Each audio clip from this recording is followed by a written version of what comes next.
Good morning. I'm here today to talk to you about how blockchain technology can be used in a humanitarian application. I work for the United Nations World Food Program. Our mission is to end hunger.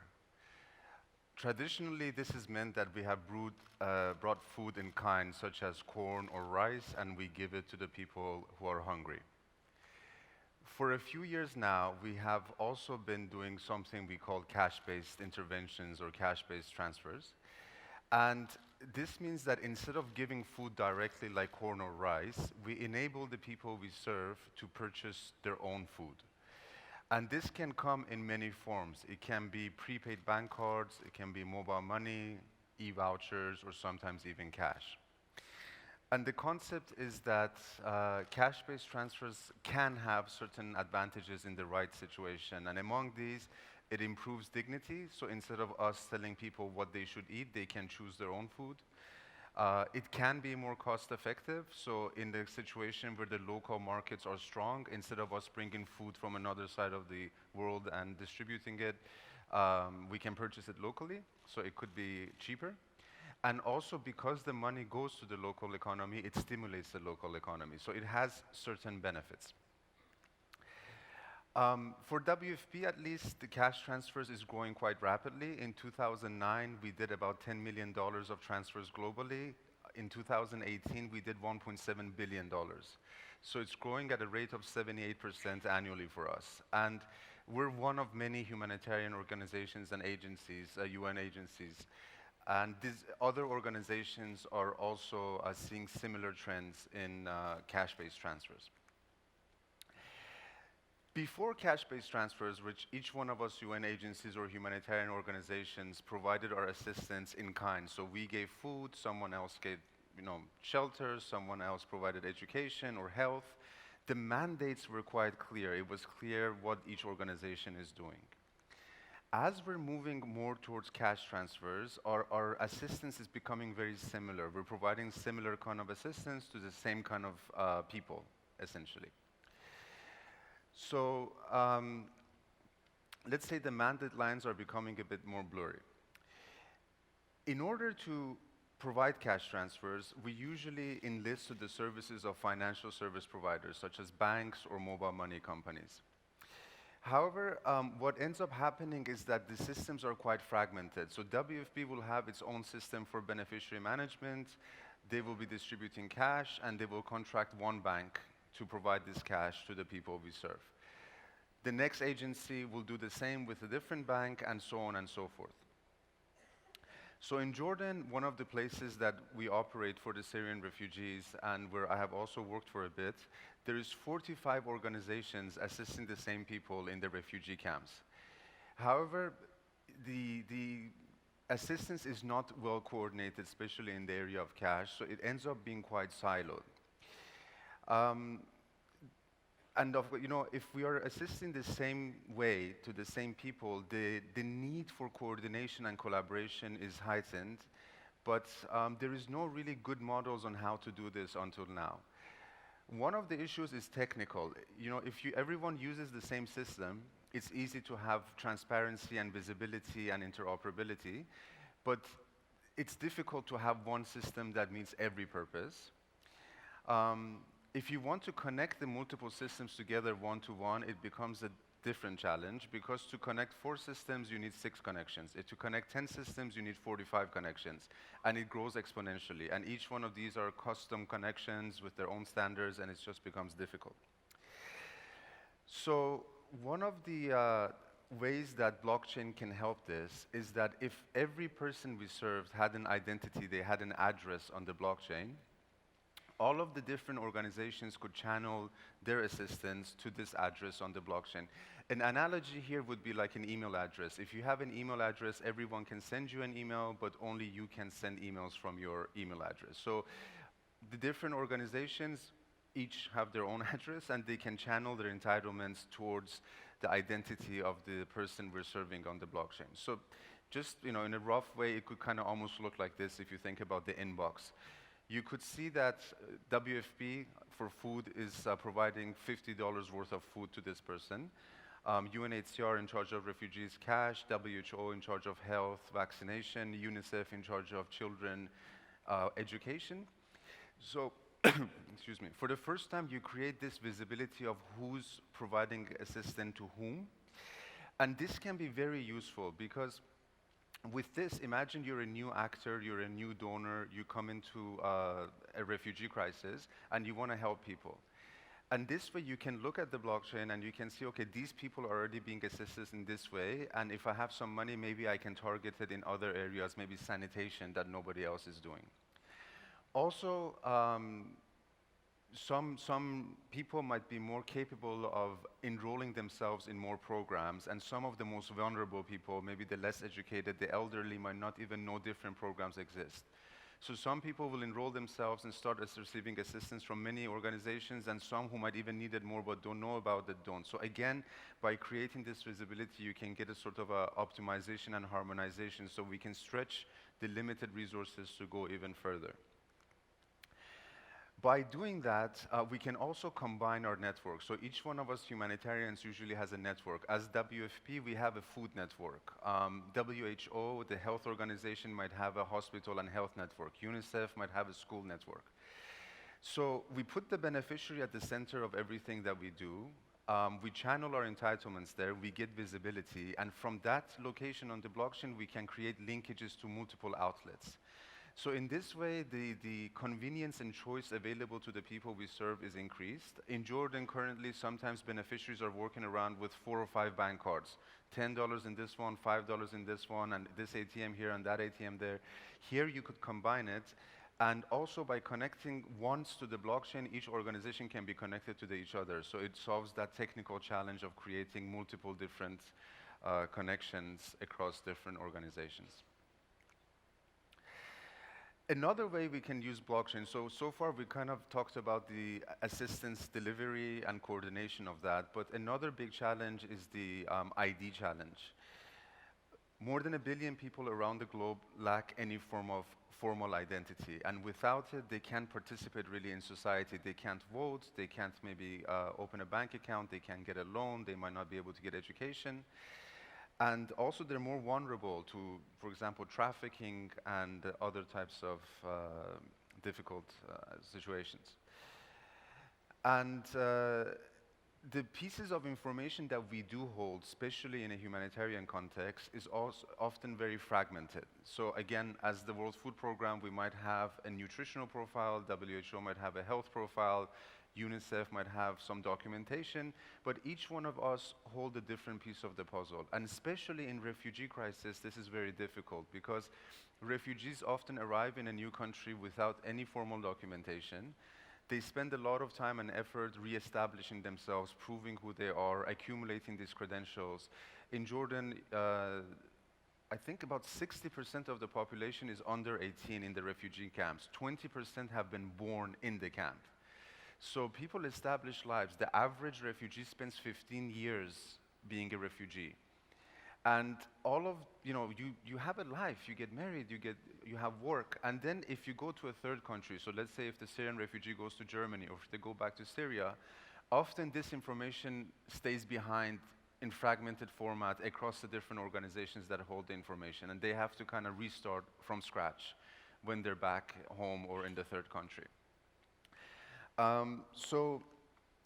And I just want to clarify here that when you talk about ID, people often think about identification, like a passport or maybe a driver's license. But identity is a very big concept. It's evolving. It's not fixed. You have a financial history is your financial identity, your education history, your health history, your work history. All of these are different facets of your identity. And in fact, in our kind of work, we don't often need the foundational identity information. We don't necessarily need to know the first name or the last name of the person we're serving. But we do need to know what their needs are so we can serve them better. So one way is that the same general concept where we're talking about coordination of assistance is to try to coordinate identity information. So take it from the various organizations that each hold a piece and channel all of that also to this identifier on the blockchain. So WFP can certify this person has attended the course and they're nutritionally aware. UNHCR can say they're a registered refugee. WHO can say they've been vaccinated. And all of these slowly accumulate to something useful to the refugee because they often need to prove this on a daily basis to get the assistance they need or to access the services that they need. And we could simplify quite a bit for them how this information can be gathered. And also, this information can then follow them along in the places that they go. So if they go back to Syria or if they go to Germany, this history is not lost. They can take it with them. So that could be another very interesting use case for identity. Of course, it's worth mentioning that data protection privacy is quite important. Our colleague from Daimler in his presentation before just mentioned how the way it should be designed is that all of your information is on your phone. So you don't store it anywhere on the blockchain, especially not the sensitive information, but you give access to it. That works well in the first world or the developed world where people have phones and connectivity, but that's not always the case for us. So we need to take extra steps to be careful. So for the moment, I think a permissioned blockchain network, a private one, could perhaps be better so it's not open to the public so everyone can see everything. Of course, there's a lot of discussion about the benefits of public versus private chains, and that discussion can go on for a time, but for the moment, I think, for example, a permission network might be more suitable to our humanitarian use case. The other thing is, as a principle, public or private, humanitarian or not, I think at no point any sensitive personal information should go on the blockchain, like first name, last name, date of birth. Because again, in many cases, especially refugee scenarios, that information could create trouble for the person. So if a certain malicious actor finds out that this person is now a registered refugee in this place, that could then lead to trouble for them down the line. However, we can put some functional data. So for example, as the World Food Programme, it would be very useful if we know, are we dealing with an infant here? Is it a female between the age of 20, 30 who's a mother with a young baby? Is it an elderly citizen? Each one of these categories has a very different nutritional profile.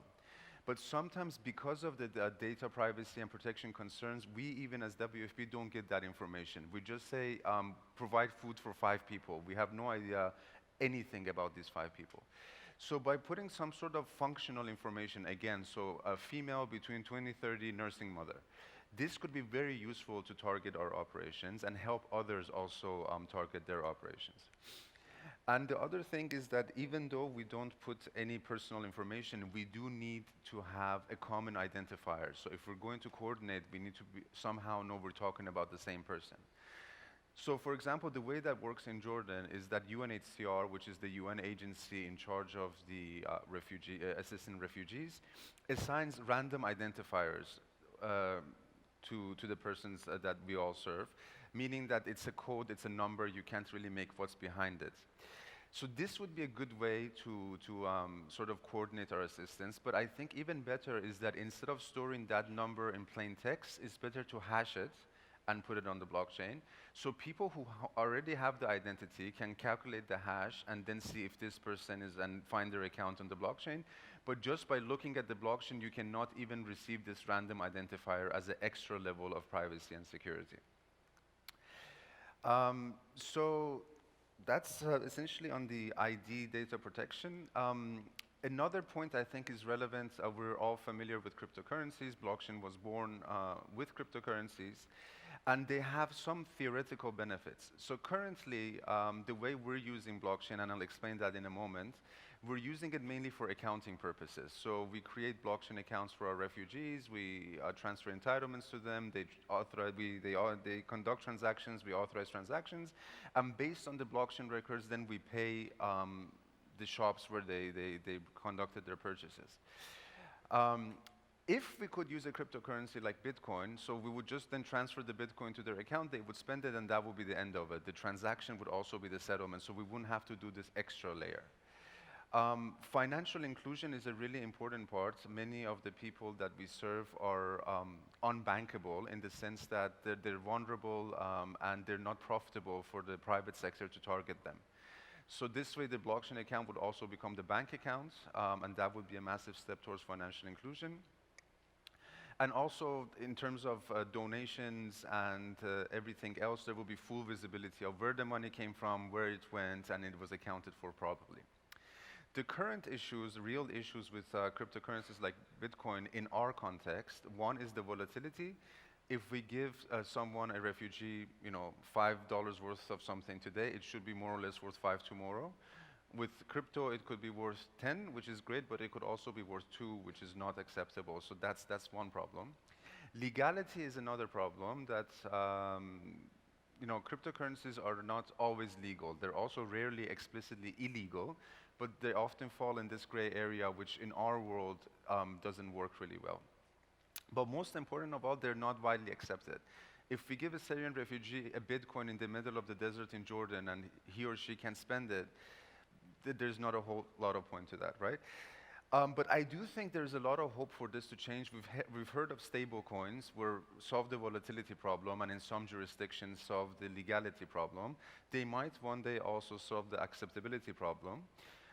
There's also talk about governments putting their own currency on the blockchain, like the Korean won or the Jordanian dinar or the euro or the dollar. And if that happens, then you solve all three problems. It will not be volatile locally, it will be legal, and it will be widely accepted as well. And that's the future that I think could be really important in our work and also for financial inclusion. Because that same blockchain account now can hold also the money that has the identity information that's being used for coordination of humanitarian aid. And a lot of services can be developed around blockchain. So people can, of course, receive their money, they can save it, there will be micro-investment, micro-insurance, micro-loans. And having solved the identity problem, hopefully a bit earlier, also the know your client information can be used through the blockchain, because that's one of the main impediments sometimes for people to access official financial services because they can't prove who they are or they don't have the requisite documentation. So blockchain can really solve a lot of these problems that surrounds the humanitarian work that we do. So this has been all in the context of blockchain in general. Now I'd like to speak a bit more about our specific implementation called building blocks and how we hope to bring about all of these things that I spoke about. So our project has been operational since 2017, and it's currently assisting 106,000 Syrian refugees in Jordan, making it the largest implementation of blockchain technology for humanitarian aid in the world. To date, we've transferred $63 million to refugees and through more than 3 million transactions. Internally, we've experienced certain efficiencies, including having more control. So for example, previously when we had to do things through the bank, it would take about 3 weeks to open a bank account, issue a card for a beneficiary and all of that. And now we can do it in a matter of a minute or two. So if we get a call in the middle of night that 15,000 refugees are coming across the border, by the morning they can be shopping, for example. And because we're now performing certain things ourselves on the blockchain that previously were performed by the bank, we're saving some money. So far, we've saved $1 million just by doing what we do. So in that sense, all the investment we've put in the development has already come back. But for these, they take advantage of certain features of blockchain. But I think to me, the most, one of the most important one is when you cross organizational boundaries. So when you do go into that multi-agency scenario, what I was speaking about before. And that's where I think the neutrality of blockchain comes into play, because you don't force someone to use someone else's system or different standards. There is a neutral space. You can design a blockchain so everyone is completely equal on it. Everyone operates a node. Everyone owns it. Everyone operates it equally. And I think that neutral space can be a key to solving some of the challenges in achieving broader collaboration. And through that, of course, by amalgamating all the information, then you can certainly empower the people you're serving directly. So having had success in Jordan, we're now looking to expand the project to Bangladesh for the Rohingya refugees and also into Palestine.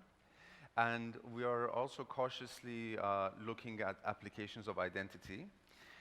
For me, identity more than anything else requires collaboration across various actors to work, again, because we all hold a fragment of the information. But because the technology is new and the people read all sorts of things on the internet, I think it's important to approach it a bit more slowly. So to start with something less sensitive, such as financial transfers. And once everyone, especially in the humanitarian community, which is not always at the forefront of technology, to demonstrate how this works and how data protection privacy works, how security works, and then explain that using the same exact architecture, we can now use different kinds of tokens to represent identity information. And that's also a hope that we hold strongly.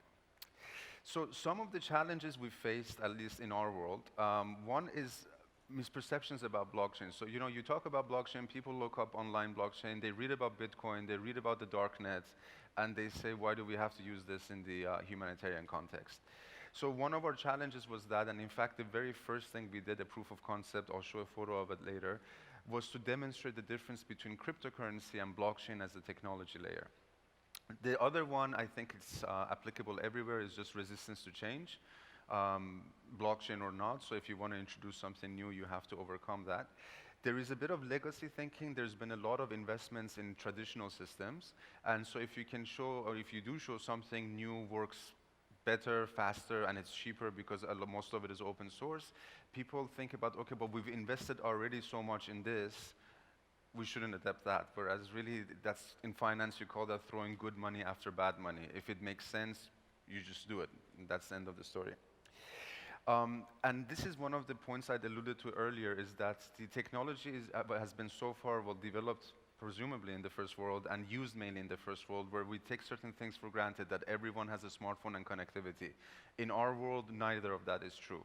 We take it for granted that everyone can, I don't know, log into an email account, or you can use an application on the phone. In our world, again, that's not true. So these are some of the things we grapple with a little bit on a daily basis, but we are working to the best that we can to address them, and I think most of them are time-limited problem. Connectivity is improving across the globe. The smartphone prices are reducing. So I think we're doing what we can with what's available currently, and as more things come online, we hope to further empower the people we serve. Because, again, as our colleague alluded, with blockchain, you can have assurance that you own and control your own data. Your data is with you, and you authorize every single access and usage to that data. A reality we cannot yet do because the people we serve don't have devices, but we're setting up the environment, so when that becomes a reality, we're ready to support that as well. So I'd like to show you a video of actual building blocks transactions in the actual refugee camps in Jordan. So we're using iris biometrics for the authentication of the transaction. That's what triggers the private key. So what you see, the gentleman in the green is the refugee, the lady in the red is the cashier. On the right, you have a traditional supermarket cash register, let's say, where she's scanning the items. Once that's been done, the gentleman scans his eyes, and we do not hold the biometric data as WFP. We have no access to it. UNHCR, on the other hand, who is the refugee agency, does. So that biometric imprint goes to UNHCR. UNHCR finds that random code that I was talking about that identifies this person, sends it back to us. And based on that, we know the transaction amount, we know who's conducting it, and we then conduct the transaction on the blockchain. So may I ask you please to play the video?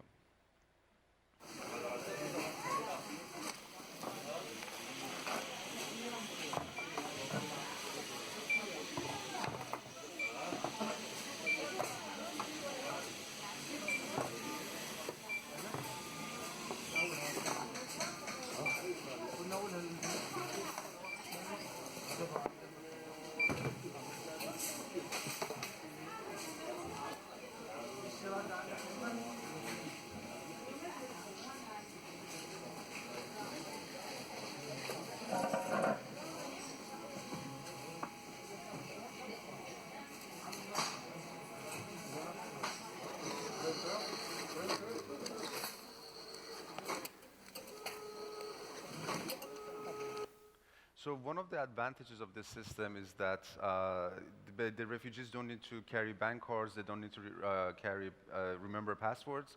And I think this is probably like the highest tech supermarket in the world, and it's in the middle of the desert in a refugee camp in Jordan. So we're quite happy with the way that things are working there. I just wanted to also note that we're using private Ethereum implementation with proof of authority consensus algorithm, and so we have flexibility over the parameters of our blockchain. Our block time is every 2 seconds, so you can get finality in 2 seconds, so that what you saw is the end-to-end transaction. With that, I'll end. This is a photo from the proof of concept I was talking about. This is January of 2017 in Pakistan on the border with India, a certain population that we also assist. And here that was the first thing we did, was to show that blockchain can be used different than cryptocurrency. It can be used for accounting, for cash, and food transfers. Thank you very much. Thank you very much. So let us have a time to answer some questions from audience. 네, 첫 번째 질문입니다. Humanitarian engagement of UN seems similar to donation from the general. So in Korea, blockchain companies are starting to introduce blockchain technology to such donation. So what do you think about such change? So using blockchain for donations. No, of course it could have immense value. Some organizations already accept donations in crypto, but currently most of how that works is it gets converted to hard currency like dollar, and that goes, and that's certainly one way to do it. My ideal would be to be able to accept crypto and keep it in crypto, so then we can distribute it in crypto, and so you can get the full cycle. But one end is that distribution part that I was talking about, and the other end is the acceptance part. Because believe it or not, we are at the end, we have some strong regulations. And one of them is about the categorization of cryptocurrency. Is it cash or is it a commodity? We're a food organization, so we have something called full cost recovery. So if somebody donates to us 1,000 metric tons of corn, we cannot accept it unless they also provide us the money to distribute that corn, because that costs money, the trucks, the shipping, and all of that, right? So we need to have the full cost of the distribution. So one of the strange things is that according to that, then if you get some, and according to our accounting, crypto for the moment is a commodity. So if we accept it, we need to on top ask for more money to distribute this commodity, which doesn't make sense in the context of crypto, but these are some of the active challenges with it. I think both will be solved, one with maybe stable coins or national coins, and the other with the updating of accounting standards to account for the emergence of the advancement of technology. But if it could be done, then it would be fantastic, because you get that end-to-end visibility, you can reduce cost, and I think it will be more efficient. Okay, thank you. And picking up on the question, actually, more and more Korean companies are using the blockchain technology into the donation or assistance services. So what do you think about the changes of the Korean companies using blockchain technology? To be honest, I'm not super familiar with the usage of blockchain technology among Korean companies for donations, but I just think it's a natural evolution. I mean, the evolution of money from using salt to using gold to using banknotes to using plastic cards to using mobile money, and the next step is blockchain. So I think sooner or later everybody will be using it. Okay, thank you very much. 네, 다음 질문입니다.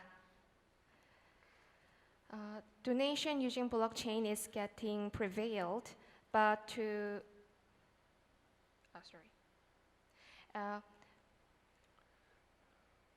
I believe it is ideal that using blockchain technology in assistance or donation services in terms of the transparency. However, such assistance will be given to underdeveloped countries where there is shortage of infrastructure to make a liquidity.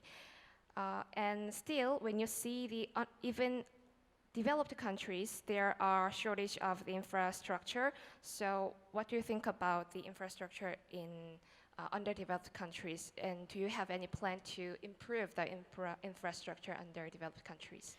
Right, so infrastructure, the main requirement is the internet at the point of distribution. So there are certainly places that you cannot guarantee that, but as I mentioned, I think connectivity globally is improving. I think there's many people like Google, SpaceX, OneWeb, Facebook even, with drones, with balloons, with satellites, are looking to bring blanket global internet connectivity at a relatively low cost. So the connectivity organically is growing through mobile network operators, but I think it will be blanketed at some point. And the other requirement really a smartphone would do, and also that is increasing rapidly because of lower cost and wider acceptance. So those are the two key things you need for let's say, infrastructure point of view to be able to do what we do. As far as if we're talking about the acceptance of cryptocurrencies, which I think I alluded to that a little bit during the presentation, that I think we need to wait either for widely accepted stable coins or government-issued crypto or government-issued blockchain tokens. Okay, thank you. And next question is, I believe using blockchain technology into food aid is ideal because we can look at each assistance from each organization. So it is ideal in terms of the transparency and speedy assistance. And also, using blockchain technology into food aid, we can remove the negative image of the blockchain. So how do you think when we can such blockchain technology commonly use? That's a question. Okay. Soon, hopefully. So again, you know, Gartner is the IT company, and they have this thing, something called the hype cycle graph. So each year they publish this graph, and it kind of looks like this. It goes up and it comes back down, and they argue that each new technology gets very hyped first. Then people get disillusioned. They're like, oh, it's not going to work, so it kind of crashes, and then it slowly picks back up. And they put blockchain just past the peak of the hype. But when I look at that graph, there is two components to it. There is a technological component and there is a psychological component. Artificial intelligence, for example, at least in concepts, has been around since the 1950s. And there's been a few so-called AI winters and AI summers. I think I'm making that one up. Where people say, oh, it will do everything, it will fix everything, and it will be fantastic, and then nothing happens after 10 years, and people say, forget it. So this has happened a few times, and now in our time, AI is now actively being used widely, at least artificial special intelligence. So, but that's, so in a sense, the technology was not ready to deliver what was being asked. It was not ready to meet the demand a few times, and now it's slowly picking back up. With blockchain, at least in our use case, I think the technology is ahead of the demand for it or the psychological acceptance of it. And a lot of that, again, is because of, I think, maybe misperception is not the key word, but focus on a very few narrow use cases as opposed to the wider possibility. And I think the key thing is to try to demonstrate, instead of just convincing with arguments, demonstrate how it's working in practice. And this is the approach we've taken. So we've started small. We didn't pilot, 100 people, 10,000 people, 106,000 people, and now hopefully more. And as part of that, we're also inviting everyone to join us. So we're not selling anything to anyone. We're saying any reputable humanitarian organization can join us, and we will give everything we have for free. Our smart contracts, blockchain infrastructure, the web application backend. So this way that instead of, if people have resources, instead of reinventing what we did, they can dedicate those resources to improving the system. UN Women, one of the other UN agencies who is in charge of gender equality and women empowerment, has joined us recently. And we're actually implementing exactly what I showed before. So they have their own systems, we have our own, but we're collaborating on this neutral blockchain space to help the same people. We are assisting through food, they are assisting through cash. We have created linkages to food sales like supermarkets. They have created linkages to cash. And we hope soon, within the next year, I hope, to have a few more. And once we demonstrate how this works is where I hope it would really take off. Okay, thank you very much.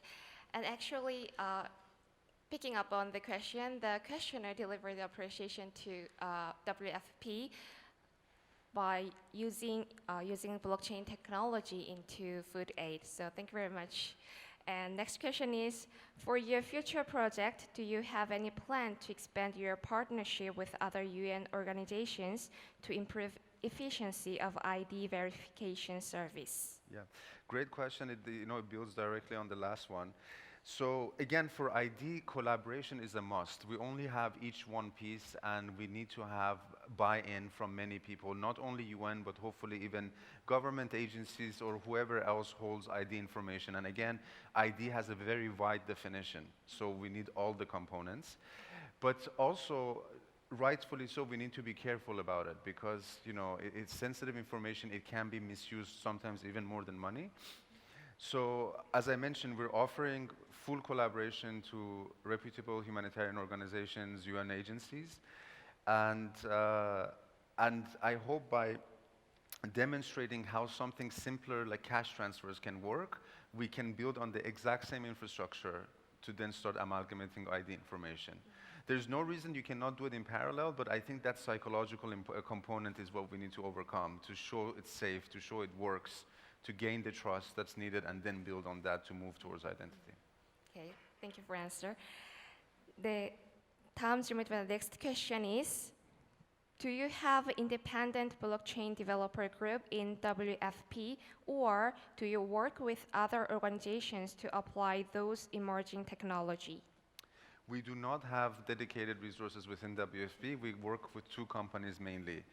Parity Technologies of Ethereum for blockchain components and smart contracts and so on and so forth. And we also use the Parity Ethereum client with the proof of authority consensus mechanism. And another company called Baltic Data Science, based out of Poland, that does essentially all the web application, all the back end, and they've even helped us do some innovating. We've created our own nonce management, for example, which they have helped us create to be able to go at much faster speeds than normally allowed. Okay, thank you very much. 네, 다음 질문입니다. The next question is, there are many projects with humanitarian vision for the underdeveloped countries. So, is there any project do you have a special interest in, or is there any project under discussion? For what? Sorry, I missed the part that. There are many projects with the humanitarian vision for food aid or other assistance in underdeveloped countries. So is there any project, do you have any interest in it, or is there any project under discussion? Right. Yeah, so there are a lot of projects, and we run many of them because we're the World Food Program, but there's definitely more of them. So we have operations in more than 80 countries. We assist more than 80 million people. So as I mentioned, after Jordan, we're looking at our operations in Bangladesh. We're looking at operations in Palestine. Colombia, for the Venezuelan refugee crisis, could also be one potential, but that's a bit more remote. So again, we do have to work within the limits that we have and the constraints. So we need to have certain assurances. One, that at least there is connectivity at the point of distribution, for example.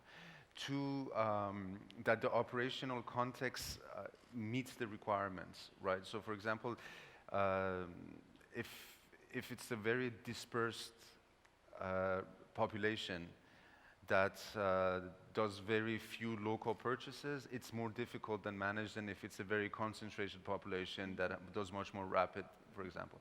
So again, we're starting with where it's most suitable, and then as technology improves, as connectivity improves, as infrastructure improves, we hope to be able to expand then to more and more operations. Thank you very much. Thank you for answering long questions. 네, 수고해주신 후만 하다드님께 다시 한번 큰 박수 부탁드립니다. Thank you very much, Houman Haddad.